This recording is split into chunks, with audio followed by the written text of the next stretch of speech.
Alright, so today we're talking about Nerdrotic, and I'm going to show you that he's just a really weird guy. And I was inspired to make this video because of a Twitter thread that recently went viral that called Nerdrotic out for various different things. We had the writer of the thread on our initiative stream, but I thought I'd also make a video not just about the thread, but also just about Nerdrotic in general. Now I'm going to keep the name of the account anonymous to try and prevent more of the backlash we've already seen. I mean, this is in itself a pretty good argument against the culture that Nerdrotic is creating with his content. These are the types of people who will rush to his defense, and it's despicable. This backlash also includes all of Nerdrotic's friends who responded as well, which we'll get to later in the video. So basically for this video I will be referring to the writer of the thread as the guy. So if you hear me say the guy, then that's who I'm referring to. But the reason I'm talking about this now is because I think it's important to call out toxic behavior online. I think Nerdrotic is a bad role model, that he says a lot of downright abhorrent stuff, and I want to use evidence to try and convince people of this, so that's what I'm going to do. If you disagree with anything, feel free to let me know down below. Now let's get into the video. So the thread is called Nerdrotic is a piece of shit that we've allowed to operate amongst us for way too long. And I saw a lot of Nerdrotic fans get upset about this title, saying it's too harsh or that the guy wants to censor Nerdrotic, which really just shows them as the hypocrites they are. They've been saying stuff like this about people for years now, but when someone does it to them, then they crumble. And they're the ones who call other people snowflakes. Anyway, the guy starts out his thread by showing Geeks and Gamers expose the grift in front of the entire Friday Night Tights crew, and them getting very annoyed by it. I've showed this clip many times now and it never gets old. Although you literally say, I just created trending before I make a video, something I just created a One Piece discussion right now. I just created one for the past 5 minutes. Yeah. No, you didn't. I would have liked. Did we just talk about One Piece for 5 minutes? Yes or no? We didn't. Yes, One Piece was used, but we didn't talk about it. No. Welcome to every video we make. We use one little thing and then we build the narrative out of it. Don't act like that's not what we do. I don't build a narrative. I give my opinion. Fucking. You are hard. What we do.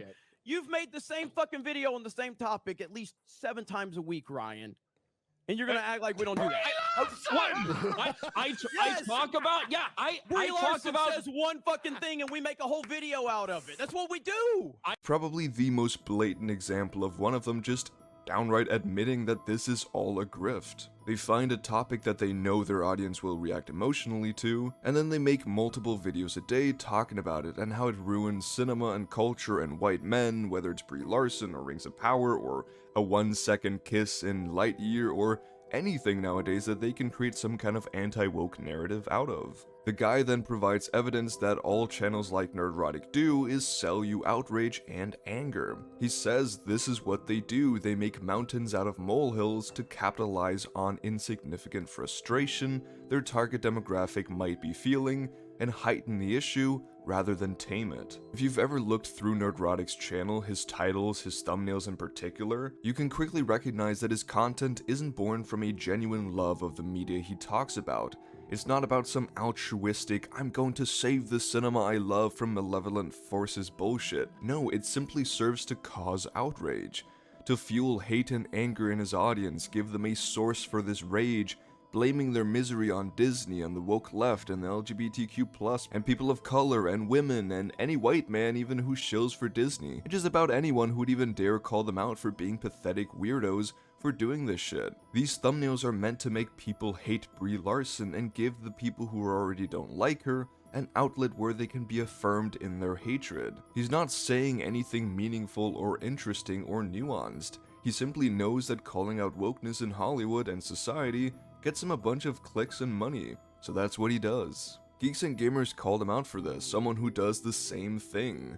And he got really fucking defensive because he knew it was true. And if you don't believe us that Nerdrotic has a vendetta against anyone in Hollywood who isn't a white straight man, or will defend them to the ends of the earth, then I don't know what to say, man. Nerdrotic makes it pretty fucking obvious. The dinosaurs voted to ignore the meteor, and just a couple of short hours later, his plan was revealed by Disney announcing the most MCU of MCU decisions. We've got to pander harder! From the people who brought you female Taskmaster, female Loki, female Thor, and up until this point, the worst of them all, female Captain Marvel. No, not that bad female Captain Marvel, this bad female Captain Marvel. Change the character just a little bit. Ladies and gentlemen, Disney Marvel presents the latest character and casting announcement from the Fantastic Four film that will blast misogyny in the face with the power cosmic. Female Silver Surfer. That's right, despite having some reservations, Marvel went ahead with their big gamble. Not sure if you heard, but they released Echo, the ill-fated series that Kevin Feige himself said after its initial shoot was unreleasable, leading to multiple reshoots and a massive delay. And still, there were rumors that Disney Marvel was considering not releasing it at all. But after Kevin Feige realized he war-painted himself into an identity politics corner, he smoked the peace pipe, trimmed it from 8 episodes to 5 episodes, and dropped it all at once at the beginning of January on 2 streaming services. And it totally wasn't an attempt to boost what will be abysmal streaming numbers. And because it wouldn't be a Disney Marvel product without having to do some homework, Echo is a spin-off from an MCU bait-and-switch series Hawkeye that nobody watched that will turn into an MCU solo series that no one will watch. What there wasn't a lot of was men. Not sure what happened to all the dudes in Wakanda. Maybe they went off to get a pack of Salems and never came back. Oh shit, I don't know if I'll keep that one in. The guy also shows screenshots of Nerdrotic being transphobic, racist, and racist again. I mean, they will periodically hate on pretty much every new thing that comes out if it has even anything they deem to be woke, whether that's a black person, a gay person, a trans person, a woman who is capable in any way, a race-swapped character, an original character, even a white straight guy if they're not deemed manly enough. They will then also beat their meat repeatedly over movies with the straight white men, saying it destroys Disney. They're doing it now with Deadpool and Wolverine, a movie made by Disney Marvel, the thing they hate. It's this kind of pick and choose mentality that has no standards. They were talking for months about how House of the Dragon would be just another woke disaster, and their only evidence was that they made the Valarians black and that the show apparently hated white people. When the show then came out and was massively successful and loved, they switched up on it, now claiming it to be the non-woke answer to the ultra-woke Rings of Power. There are no standards with this kind of content, it's wildly hypocritical.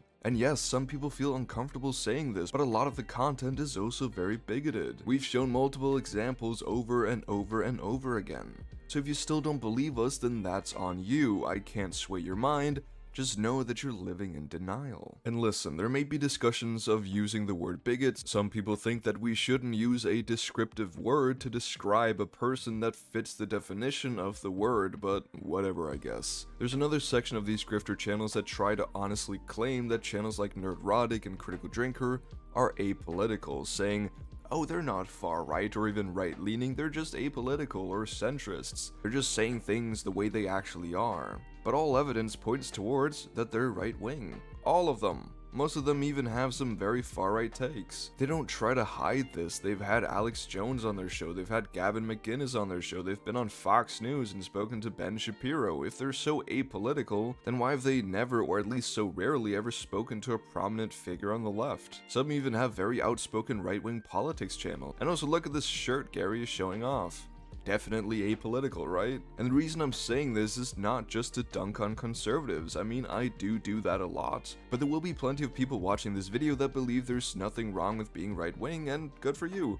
However, there are also people who genuinely claim that these people are not political when they clearly are. They have a political bias, just like everyone does. I have a political bias, they have a political bias. So let's not pretend that they do not also have an agenda, a message, because they do.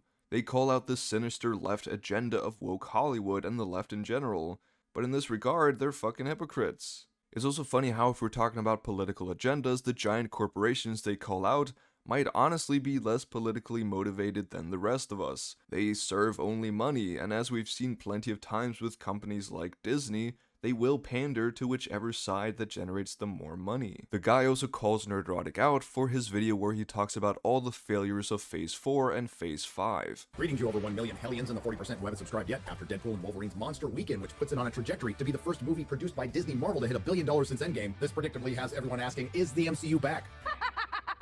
Let's for now answer that question with another question. Did Captain Marvel kill the MCU? No, it was just the writing on the wall. It was everything that followed. Oh, God. WandaVision, Falcon and the Winter Soldier, Loki, Black Widow, Shang-Chi and the Legend of the Ten Rings, the Eternals, Hawkeye, were all a collective of diverse and inclusive failures. This losing streak was only broken up with Sony and Disney Marvel's release of Spider-Man No Way Home on December 17th of 2021. After that much needed W, Disney Marvel decided to grab defeat out of the jaws of victory and follow that monster release with Moon Knight and Doctor Strange Mom, Miss Marvel, Thor Love and Thunder, She-Hulk, Attorney at Law, and the Black Panther sequel without Black Panther, Wakanda Forever. That is one big pile of shit. And with with all of that, a lot of astute fans knew with the powers that be that the MCU didn't. Things were about to get worse with Phase 5. Ant-Man and the Wasp: Quantumania was a massive flop. Then Disney Marvel finally got a win all on their own when James Gunn returned to do Guardians of the Galaxy Volume 3 right before he f***ed off to work for the competition. And Disney Marvel got right back to work squandering that success with the release of Secret Invasion, Loki Season 2, and the biggest flop in the MCU's history, The Marvel. And no matter what your opinions on these projects are, there are personally some I really don't like, such as Quantumania, Secret Invasion, and Hawkeye, and many others that I find kind of meh.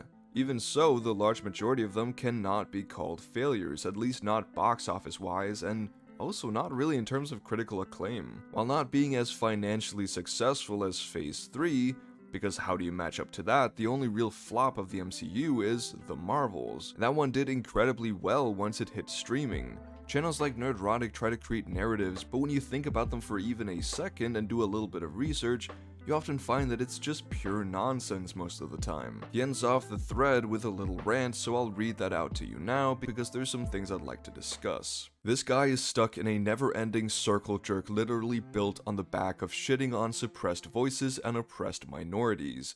If it's not a straight white man, he don't want it. In fact, he'll dedicate his time to shitting on it for 2 weeks. I'll leave this thread off with this, and it's directly to you, Nerdrotic. Joking about or attempting to further suppress an already suppressed voice is a fucking disgusting way to spend your time. You are a grifter, it's all you will ever be. You may have sobered up, and I've seen firsthand how difficult that is and must have been to you, but you've relapsed in addiction. You're addicted to hatred and negativity. You're addicted to the engagement it brings that furthers your hatred and negativity. And what's worse, you know what you're doing, which means you know the harm it causes, not just on the people you're shitting on, but the fandom as a whole. We're the ones that have to deal with your dumbass fans fucking up our vibe. You are filth. If I saw you in real life, I would spit at your feet. I genuinely hope that you educate yourself, because the way I see it currently, you aren't worth the cloud space they use to keep your videos up. This comment alone encapsulates how garbage you are. Fuck you. P.S. This isn't even the worst of it. I just shared what's actually fucking digestible. PPS had to hide much of checkmark replies because they were stacking on top of the thread itself, so no. They haven't been hidden to not be seen, they've been hidden so that the thread can be seen. Now he gets right to the bottom of who Nerdrotic is, a grifter who's addicted to hatred and negativity, who will happily pile down harder on suppressed voices and oppressed minorities, if it gives him engagement and money. He's pathetic, he's a hypocrite, and he's fucking weird. Now many people came after the guy for his language, which yes, is strong at times, but it makes sense. Nerdrotic is not some civil, clean-mouthed guy who treats everyone with respect, it's actually the complete opposite. So why should he be spoken to like a little princeling? No, the guy's words may be harsh, but they're correct. He's pointing out exactly what Nerdrotic is. What he's not doing is making fun of addiction or inciting violence, which many people said he was doing. He actually specifically goes out of his way to acknowledge Gary's struggle with addiction and how fucking difficult it is to get out of it. After speaking to the guy on stream, he was very adamant about this point. He will never make fun of Gary for having had an addiction.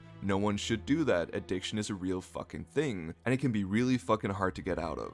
But what he does say is that Gary has a new addiction, one that is not really harmful to him, but it is harmful to a lot of other people.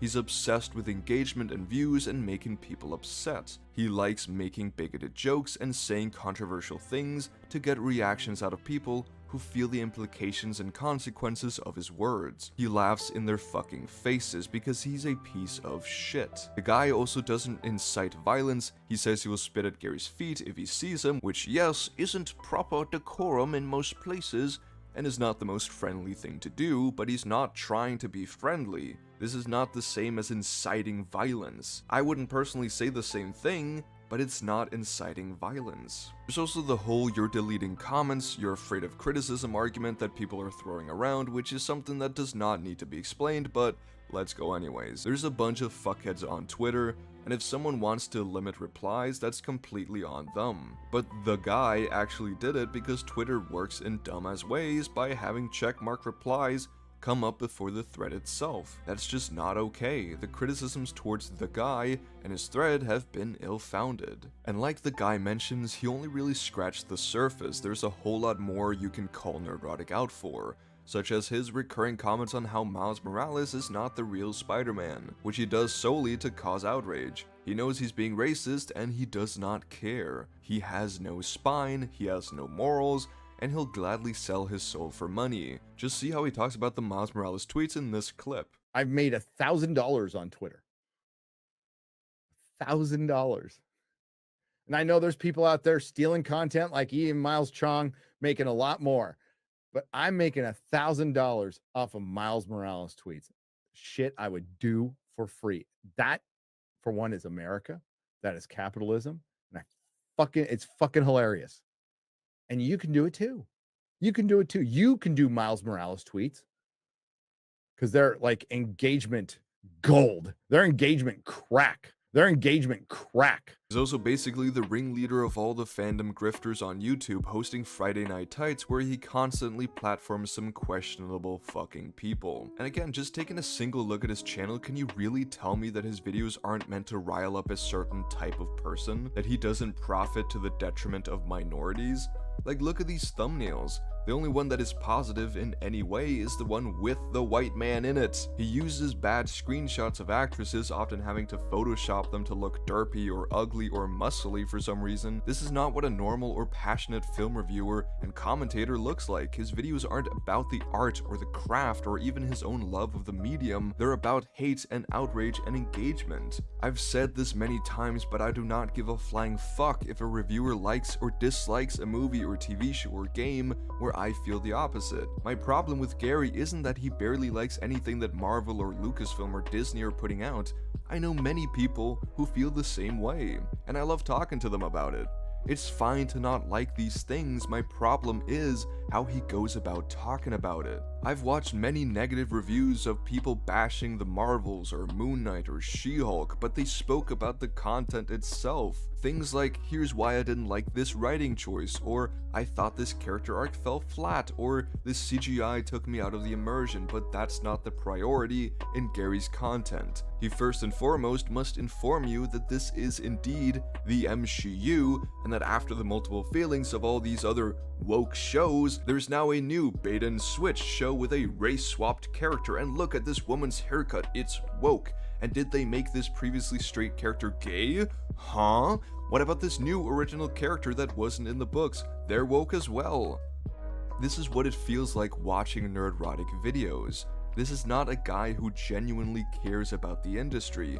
All he cares about is his own self-gain. Nerdrotic and the people who genuinely love his content are just really weird. And the responses from his friends defending him were just as pathetic. We had Eric July defending his good friend Gary from these horrible accusations in a 5-minute video where he spends the majority of the time advertising his own comic book universe. He also instantly dismisses the guy's whole thread because he has pronouns in his bio. Once again, folks, Eric July is afraid of pronouns. We also have Geeks and Gamers defending Gary from someone who claims that Gary is indeed a grifter, despite himself being used as an example of these grifter channels outing themselves as grifters. He also pretends that the only reason he made this thread is because Nerdrotic has 1 million subs. Other day, another person that hates Gary. Why do they hate Gary? I don't know. They didn't hate Gary when he had 50,000 subscribers. They didn't hate Gary when he had 75,000. They didn't hate him when he had 100,000.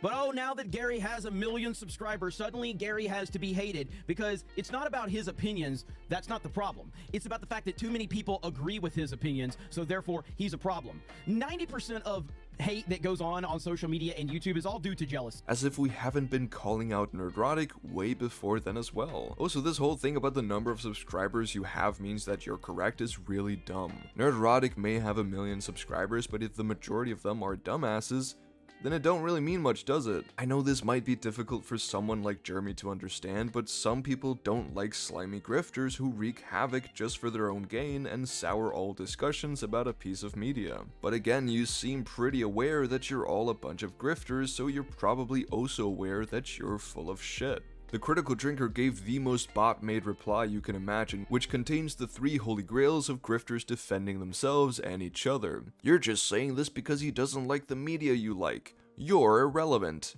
And, of course, you're just jealous. And listen, trust me when I say this, Will.